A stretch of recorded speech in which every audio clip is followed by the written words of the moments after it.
This is a WWN Publishing Group recording. Copyright 2016, all rights reserved. This is an abridged version of Killmore by Martha Sweeney to make the story appropriate for all listeners. If you want to read the complete story, you can find the ebook or paperback online. Links are provided in the description below. Killmore, Book 1 of the 2-book series. Read to you by the author. Chapter 8, Laurie. A few days after we returned to town from visiting Trudy's family on the reserve, I'm with her and the boys over at their house for Marcus's 17th birthday.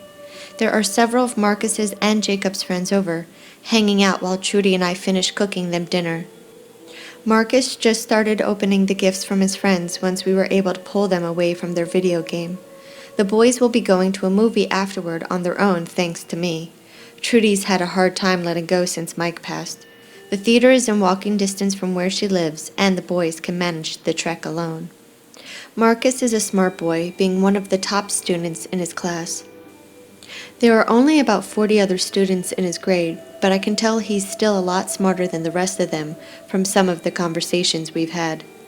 He's got a good physique, that of a basketball player, even though he's not really into playing sports for school. He's athletic, but he enjoys having his head stuck in books instead. Jacob is the opposite, still a smart kid, but prefers to be more active than his older brother. "Hey, old man," I tease Marcus, "pass the juice, please." "Sure," he laughs in return. The 8 boys around the dinner table are silent other than the sound of them chewing away on the ribs, corn on the cob, mashed potatoes, grilled vegetables, and a bunch of other treats. It's a good thing Trudy and I know how to cook for large groups of people. "So, what movie are you boys planning on seeing tonight?" Trudy probes, trying to make small talk. "We can't agree," Daniel answers, since the rest of the boys have their mouth full of food. "Either Raiders of the Lost Ark or the new science fiction that's out." Trudy and I stare at them in awe for a moment. "You know what Raiders of the Lost Ark is?" I ask. "Yeah," Daniel answers as the rest of them nod. "Wow," I exclaim.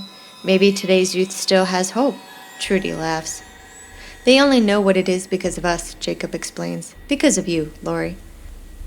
Not long after Mike died, whenever Trudy and the boys needed some support or distraction, I had them watching movies. Movies can work wonders if you watch the right ones. "Nice," I reply with a smile. "Why don't we join them?" Trudy suggests. The boys groan, but try to cover for it with moans of enjoying the meal when they realize they've been caught. "They're big boys," I object, "and they're good guys. They don't need their mom tagging along." Trudy pouts. "Whichever one we don't see tonight, Mama, we can watch with you and Laurie next weekend," Marcus offers. I swear the boy is 3 times his age most days. "That would be lovely, sweetie," Trudy replies. "Thank you." 20 minutes later, after 2 large helpings of cake each, the boys offer to help clean up before the movie. I refuse their assistance before Trudy gets to say anything, knowing that cleaning up from our meal will keep her busy long enough to prevent her from trying to follow the boys to the theater. For the next few hours, Trudy, Kane, Mabel, and I hang out, waiting for the boys to get home. She's constantly checking her cell phone to make sure she hasn't missed a call or text message from them. "Hey, Laurie," Trudy calls as we get out the last gift for Marcus and set it on the counter. We had gotten him a few extra things, but didn't want to give them in front of the other boys. Jacob would be able to handle seeing what the gifts are, but some of the other boys aren't as mature. "Yeah?" I return. "Did you ever want kids at any point?" she asks. "What?" I choke out from her question thrown from way out of left field. "Kids," she repeats. "Did you ever want 1 or 2 at some point?" My eyes fall to the floor. "Once," I mumble. "What happened?" she pries gently. "Life," I answer. "You're never going to clue me in on things before you got here to Willow Rock, are you?" she states. "No, it's better that way," I answer. Looking up at her when she remains quiet, I find Trudy studying me. She half smiles and nods, but doesn't press. "I don't want to get into it," I sigh, knowing that by her lack of words, she's hoping I'll share more. The past is in the past, and that's where I want to keep it. "I get it," she replies after a few seconds. "I do. It's not easy sometimes talking about or thinking about Mike, especially when the boys ask, because they look so much like their father. But sometimes you need to remember where you came from to make sure you keep moving forward.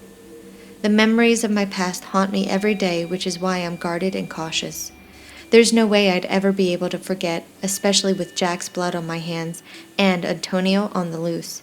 It took a few years of Jack's ghost visiting my dreams at night for me to come to terms with killing him. If I ever find out that Antonio is dead, I may be safe to some extent, but I'd still always have to look over my shoulder. Even if all of them were dead, the memories will always haunt me, and I'd be wondering if someone else knows, and if so, will they be looking for me? Death is permanent. There's no coming back if you get off the ferryman's boat. You become a changed person when you face the Reaper and deny him your soul.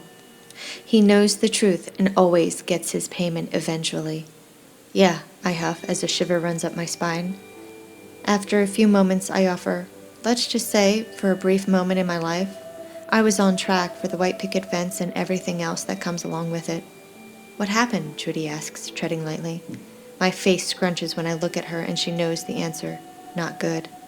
A commotion is heard just outside on the front porch, indicating that the boys are back. Hey, Mama! Marcus and Jacob greet at the same time as they enter the house. Laurie, did you boys have a good time? Trudy searches with a smile. Which movie did you see? We saw Raiders of the Lost Ark, and the guys liked it better than they thought they would, shares Jacob excitedly. Wonderful, Trudy says with a smile. Are you boys still hungry, or did you fill up on snacks at the theater?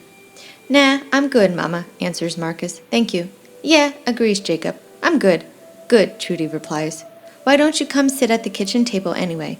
We've still got something to give you, Marcus. Marcus perks up as he and Jacob rush to the table. Once we get settled, I follow Trudy's lead. Well, technically this gift is from Laurie, but she wanted me to help give it since she needed my permission to give it. A smile cracks on Marcus's face. What is it? Jacob asks, excited to know as if it's his own birthday. For an effect, I pause before reaching down and grabbing the gift bag that sits on the floor near the back door. Jacob, I preface, your time will come, but not yet, okay? Jacob nods, though his expression reveals that he has no clue as to what I'm talking about. Marcus, on the other hand, has a look of realization as I place the bag in front of him. He carefully removes the box and unwraps it.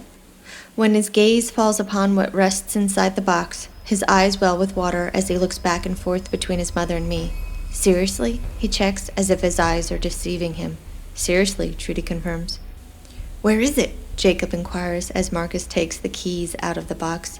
At my house, in the garage, I answer with a grin. Thank you, Mama, Marcus says excitedly as he hugs Trudy. He turns and wraps his arms around my shoulders. Thank you, Laurie. You're welcome, Trudy answers, getting emotional. You deserve it, I return. You're a good boy. You do well in school, and you deserve something for all your hard work and for everything you do. That includes being a good son to your mama.